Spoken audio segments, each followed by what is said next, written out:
Airbnb pourrait fermer tes annonces si tu fais pas ça avant le 30 avril.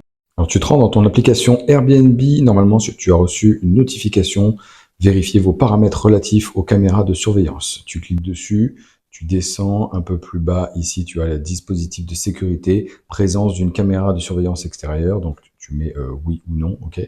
Tu peux cliquer sur modifier pour mettre un commentaire sur l'emplacement exact de la caméra de surveillance.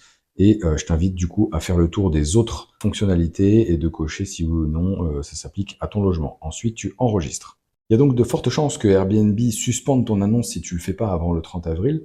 Bien évidemment, tu n'as pas le droit d'avoir des caméras de surveillance à l'intérieur du logement, mais tu peux en avoir à l'extérieur dans les parties communes. Pour autant, tu dois indiquer l'emplacement précis de ces caméras. Sache que de la même manière, tu ne peux pas avoir des caméras ou tout dispositif qui permet d'enregistrer à l'intérieur du logement, même si c'est éteint. Tu n'es pas non plus autorisé à avoir des caméras à l'extérieur si c'est positionné dans des endroits où les voyageurs s'attendent à avoir de l'intimité. Par exemple, une cabine de douche extérieure ou un sauna hammam. En revanche, tu peux installer des sonomètres.